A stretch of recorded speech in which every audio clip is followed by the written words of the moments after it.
It seems like Amazon has not been utilizing artificial intelligence enough. Been as high as it's trading right now after hours. Contrast that with Microsoft, which is about 9%, I think, off of its recent high. Have people been underestimating Amazon in your estimation?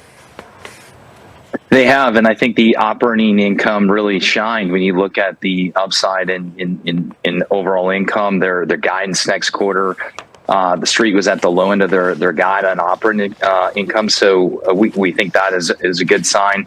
AWS was a tad bit better, and I think ultimately Microsoft and Google said optimization trends are continuing. If Amazon says that we're seeing workloads move back to AWS and a restart of that business in the back half, investors are going to continue to get excited. But I think it goes back to stabilization of AWS combined with improved operating income and the stability of the consumer.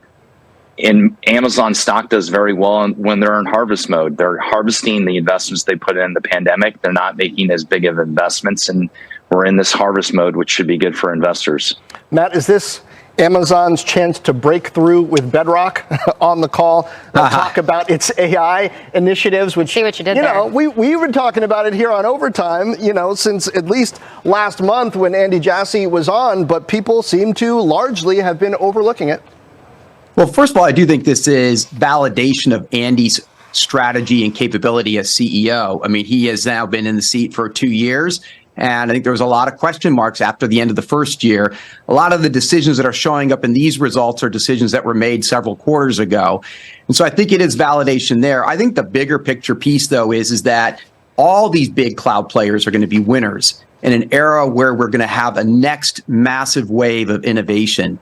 Just at the AWS summit last week in New York, some folks from Wolf Research did some research, and they found that 50% of the spend on AI and Gen AI is going to be net new spend.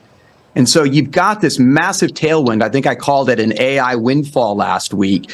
And you're seeing that show up early days in AWS. I think there's a lot more further to prove on the AWS versus Microsoft versus Google, but they're all going to be winners. It's going to be a matter of degree.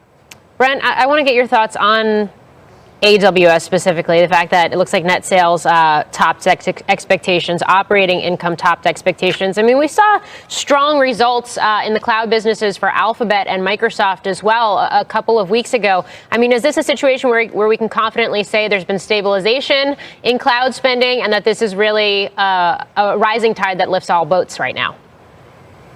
It is a tide that's going to lift all three. AWS is the king of the jungle. There's no question they're in a great spot. Their sentiment on AI is the worst, though. So when you look at Microsoft versus Google and Amazon, everyone has been scratching their head in the industry where they're going to go in AI. So the sentiment hasn't been as good, and that's a good thing for the setup on the stock, which is if they can show that they can come back with better PR and wins in AI, there's more room to catch up on the stock. So we like that perspective and where they're at. And I think ultimately what we're hearing through our checks is IT and CIO are actually restarting spend in the back half of this year.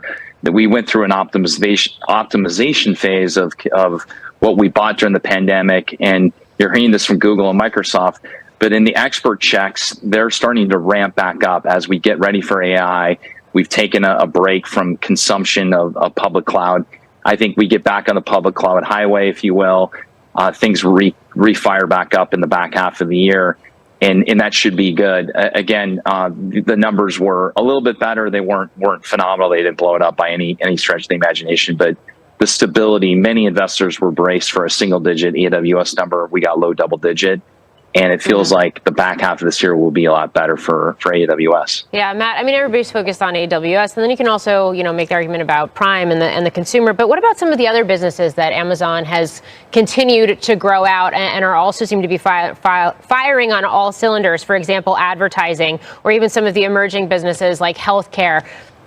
They're making a play into satellites and connectivity and future communications, too. Well, all of these businesses leverage AI.